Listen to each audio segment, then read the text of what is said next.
At Karuizawa Pines Country Club, the morning quiet shattered before it began. Where do you think you're going? This is a private club. Guests must be accompanied by members. Since you're clearly neither, turn around. I have a reservation. Tea time is in 40 minutes. A reservation? In that outfit? You're wasting my time. The host stepped closer, voice dropping to a stage whisper intended for the staff. Members only, boy. Produce a membership card, or I'll have you escorted out. Ryota didn't flinch. His hand moved slowly to his pocket, fingers brushing something metallic. Last chance. Show me something or walk out on your own before I call security. The card emerged, engraved gold, a crest none of the junior staff had ever seen. The host froze, eyes narrowing. What's this supposed to be? Some kind of souvenir from the gift shop? A founder's seal, this kid? The engraving is probably cheap plastic. You think a fake gold card gets you past me? I've seen this trick before. The word fake had barely left his mouth when a frantic voice cut across the lobby. Takahashi-sama, please forgive us. I had no idea you were visiting today. Your grandfather, the honorable founder Takahashi. We hold his legacy in the highest regard. General Manager, you can't be serious. That scruffy student is a Takahashi? Like I said, I just want to play my round. My grandfather's tea time still stands, doesn't it? Behind them, a quiet card attendant had already lifted Ryota's golf bag onto a cart without being asked. Toshiki led Ryota toward the members' locker room, his bow unbroken, leaving Satoshi alone in the lobby, the gold card still clutched in his trembling hand. Your locker has been preserved exactly as your grandfather left it. Allow me to ensure your round is flawless. I appreciate that, but I'm more interested in why the club seems to have forgotten its founding families. Forgotten? No, of course not. It's just that some legacy members haven't visited in a while. How many have stopped coming? I'd like their names. 3 families, all founder descendants. They simply stopped making reservations. 3 families? All of them? That can't be a coincidence. Did the head host have any involvement? Takahashi-sama, please. Today is about your game. Let's not dwell on unpleasant matters. The cart is ready, Takahashi-san. The first hole looks beautiful this morning. Ryota stepped onto the first tee, but his mind was no longer on the swing ahead, only on the families who had vanished from these fairways and the host who might have driven them away. Ryota played the first 4 holes in focused silence, but his mind kept returning to Toshiki's uneasy glance. Those families, I know their names. I saw them cry when Satoshi turned them away, and I did nothing. Takahashi-san, there's something I should have said earlier. Something about the families that stopped coming? I have their contact information. I kept it, just in case someone ever asked. Satoshi would fire me if he knew. She pulled a folded paper from her skirt pocket and pressed it into his palm, her eyes darting toward the distant clubhouse. Why are you helping me? You don't know me. My family has served this club for decades. I owe it to the founding families. They deserve better than what Satoshi did. Thank you. After my round, I'll make things right. The paper held 3 names, each written with a care that spoke of sleepless nights. Ryota's grip on the list tightened as he walked to the 5th tee. Ryota finished his round, but the scorecard meant nothing. The list of 3 names burned in his pocket as he found a quiet corner in the east corridor. Nemoto-san? This is Ryota Takahashi. I'm calling about your family's membership at Karuizawa Pines. The voice on the other end gasped, then dissolved into sobbing. A widow from the founding families, she began to recount the day her son was humiliated. Satoshi accused her son of forgery and threatened to call the police, right here at the entrance. The call lasted 20 minutes. By the end, he'd heard enough to turn his calm into cold fury. He opened his tablet and found an email from the second name on the list. The subject read, "Your grandfather would be ashamed. They told my daughter her skirt was too short and her bag too cheap. She hasn't touched a golf club since that day." This isn't just snobbery. Someone is methodically driving the founding families out of their own club. He saved every message, scribbled notes on the back of Mizuki's list, then folded it carefully and pressed it into his pocket. I need to speak with the general manager, and then demand a board meeting. Takahashi-san, before you speak with Toshiki, I need to show you something. Show me what? She led him through a maze of service corridors, her flashlight the only guide, until they reached a door marked Archives. The records room smelled of old paper and forgotten decisions. Dust swirled as she lit a single lamp. My grandfather said the founder's rules are in a leather-bound book from 1972. It should still be here. Here, Section 12. Staff conduct. My grandfather's handwriting is on this page. Any staff member who turns away a legacy tier descendant without verification shall face immediate disciplinary review, up to and including permanent dismissal. Takahashi-san, there's more. I found this folder behind the shelf. It's a proposal for turning the 9th Fairway into a hotel complex. The cover read, Karuizawa Pines Resort Redevelopment, Phase 1. The approval stamp bore Satoshi's signature, dated 11 months ago. 11 months, right when the families started being turned away. This isn't harassment. It's a planned takeover. In the members' locker room, the scent of cedar and old money felt heavy. Satoshi was waiting. I heard you've been making calls, Takahashi. Digging into things that don't concern you. The treatment of founding families concerns every member, especially me. You're a guest here by courtesy. Push further and I'll have your locker reassigned to a paying member. Mizuki had followed Ryota at a distance, but Satoshi's venom drew her from the shadows. You've been humiliating legacy families for months. Why? What are you planning for this club? Stay out of this, cart girl. Your family owes everything to this club. Don't forget your place. My grandfather was a caddy here. He built the spirit of this club alongside the founders. I won't stay silent anymore. You'll find, Satoshi, that silencing people only works when no one is willing to listen. I'm willing. The head host stepped back, but his glare promised that this wasn't over. The battle for the club had only begun. Evening fell over Karuizawa Pines. In a quiet lounge, Ryota spread the evidence across a low table. The rulebook, the proposal, the family's tearful messages. This has to be airtight. Satoshi will deny everything. The board won't want to hear it. Takahashi-san, I'm coming with you. I can speak for the families I watched suffer. Then let's go. Together. Side by side, they walked the long wood-paneled corridor toward the boardroom, their footsteps echoing with purpose. The boardroom's double doors loomed ahead, oak and brass, carved with the club's crest. Voices murmured inside. The meeting would start soon. Ready? My grandfather always said a caddy's job is to support the player, no matter the round. I'm ready. Ryota held the folder tighter, the names, the rule, the proposal. Whatever happened in that room, the legacy of the founders would no longer be silent. He pushed the door open. Chandelier light glinted off the polished table. 7 board members turned toward the intruders, expressions ranging from curiosity to cold disdain. I apologize for interrupting, but I invoke Section 12 of the club's founding charter, written by my grandfather. It grants me the right to address any threat to legacy families.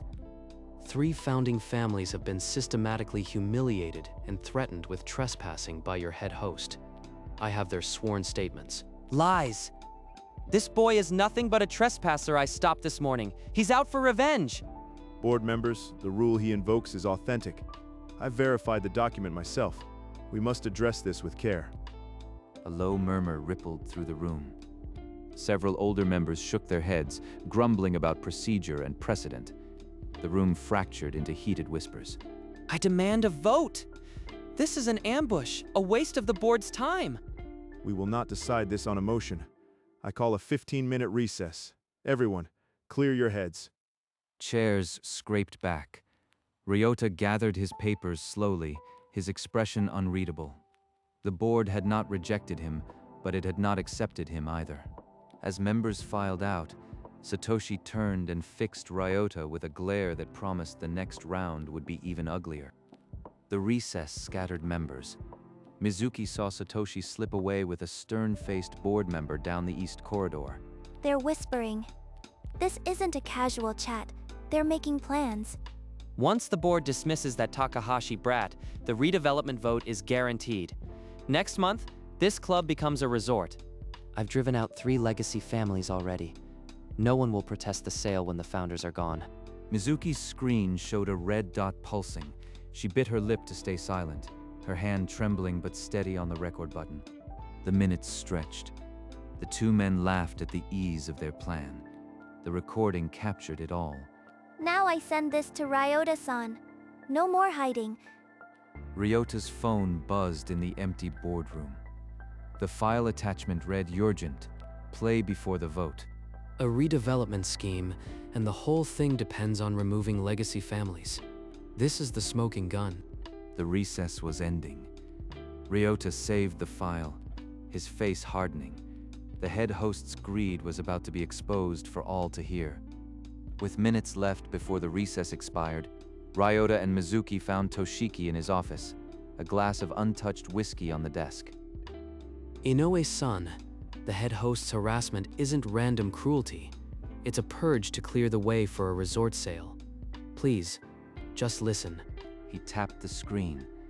Satoshi's sneering voice spilled into the quiet room, filling every corner with its greed. Next month, this club becomes a resort. He actually said that. I knew he was ambitious, but this... He bragged about driving away 3 families. We have it all, Inoue-san. All those months. I suspected, but I never had proof. I let it happen. I'll present this recording at the resumed meeting. I'll testify to the document's authenticity. No more blind eyes. Then let's go. The board won't be able to ignore this. The recess bell chimed. Together, the 3 of them walked the corridor back to the boardroom, the evidence now a shared weapon. Satoshi didn't know it yet, but his scheme was about to collapse under the weight of his own recorded words. The board reassembled. Toshiki stood at the head of the table, phone in hand, face pale but resolute. Before we proceed, listen to this. He pressed play. Satoshi's sneering voice spilled into the silent room, exposing the resort scheme.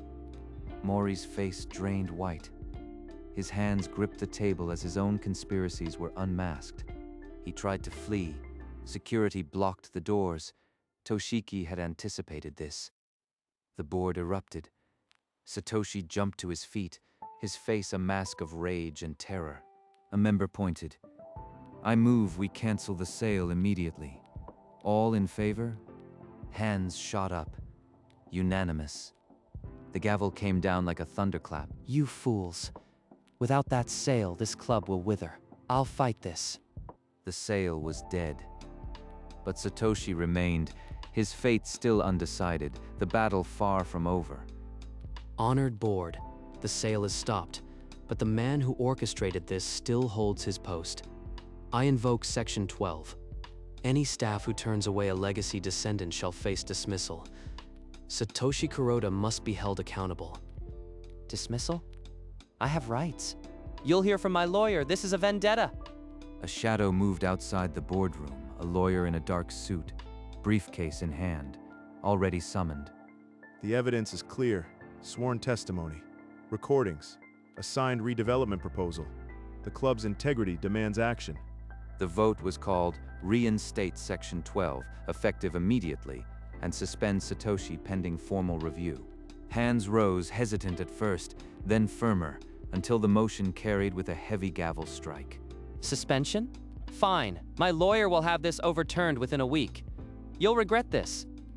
The rule is clear, and the club's founders are watching. This is only the beginning. Satoshi's badge was taken, but his lawyer's footsteps already echoed in the hall. The final battle was yet to come. In the darkened east corridor, Satoshi waited, his lawyer's promise hanging like smoke. As Ryota and Mizuki passed, he lunged. Drop this vendetta, or I'll use every connection to have your membership revoked permanently. And you, cart girl, kiss your job goodbye. I'll make sure no course within 100 kilometers hires you. You've already taken so much from our families. My job isn't worth my silence. Threats only work on people with something to hide. We have nothing to hide. You're a fool, Takahashi. Your grandfather's name won't protect you forever. It's protected us long enough to expose you. We're not backing down. Ryota placed a hand on Mizuki's shoulder. They stood as one, a united front against the looming shadow. They're not breaking. My only chance is to crush them before the review. Satoshi stormed off, but his threat lingered. A war not yet won, a price not yet paid. Ryota and Mizuki slipped into Toshiki's office, the echo of Satoshi's threats still ringing. Inoue-san, Satoshi just cornered us. He threatened my membership and Mizuki's job. I expected this. He's been pressuring board members all week, trying to buy votes. Toshiki unlocked a drawer and pulled out a thick folder, yellowed from years of silence. I collected these complaints over 10 years, harassment, fraud, threats. I was too afraid to act. 10 years? Enough. We can't let fear write the club's future. We'll present this to the board today. Every complaint, every name. I'll call an emergency session. This time, I won't flinch. They photocopied every page, 3 sets, one for the board, one for the lawyer, one for the club's records. The dossier was complete. The final assault on Satoshi's empire was ready. The board would now judge. Toshiki called an emergency session within the hour. The board reconvened, faces grim. Esteemed members, I present a dossier of complaints spanning 10 years. Harassment, fraud, conspiracy. Satoshi Kuroda has betrayed this club. He passed copies around. The thick folders silenced the room. Satoshi's lawyer sprang up. A smear campaign. My client denies everything. But the board stared with cold eyes. One member spoke, voice like stone. The evidence is irrefutable. We have heard the family's tears. This ends tonight. The vote was called. All hands rose, even Mori's under the threat of his own charges. Satoshi Kuroda, you are permanently dismissed and banned from these premises. Security, escort him out. His lawyer shouted procedural objections, but the guards tightened their grip and marched him toward the service exit. You'll regret this. I'll destroy every one of you. The heavy door slammed. The boardroom exhaled. The nightmare that had gripped Karuizawa Pines for years was over. The boardroom emptied. Only Ryota, Toshiki, and the scent of settled dust remained. Inoue-san, you stood with us when it mattered. Thank you. I only wish I'd acted sooner. The guilt of those years weighs heavy. You can't change the past, but we can welcome back every family Satoshi drove away. I'll have the letters sent tonight. The founding families will know this club is theirs again. A soft sound from the doorway. Mizuki stood there, uniform neat, her eyes brimming with quiet relief. He did it. The founder's grandson. He truly saved this place. Ryota caught her eye. No words passed, but the silence held more gratitude than any speech. There's one more thing. My grandfather's tea time. I'd like to keep it. Every Sunday. Toshiki nodded, a knowing smile crossing his tired face. The club, at last, felt whole. The next morning, Ryota walked through the quiet locker room, shafts of sunlight tracing the old wood. On the far wall hung a gallery of black and white photographs, faces frozen in another era. One image stopped him, a founder and a caddy, standing shoulder to shoulder on the first tee decades ago. He reached toward the glass when the door clicked open. Mizuki stopped, surprised to see him. You found it. My grandfather. Your grandfather? The caddy in this photo? He was your grandfather's caddy for over 40 years. They were like brothers. That's why you gave me the list. You weren't just a bystander, you were family. I always hoped a Takahashi would walk through those gates again. And then you did. In that quiet room, surrounded by memories, 2 lines finally recognized each other. Mizuki's voice grew softer. carrying the echo of 100 Sunday mornings her grandfather had described. He always said the Takahashi family was this club's true soul. Every round, every shared laugh, they were brothers. I took this job hoping one day a Takahashi would return. It sounds foolish, I know. It's not foolish. All these years you've been protecting the spirit of this place. They walked in silence toward the first tee, morning light painting the fairway gold. Mizuki, play around with me. Not as a caddy, but as my partner. Me? On the tee?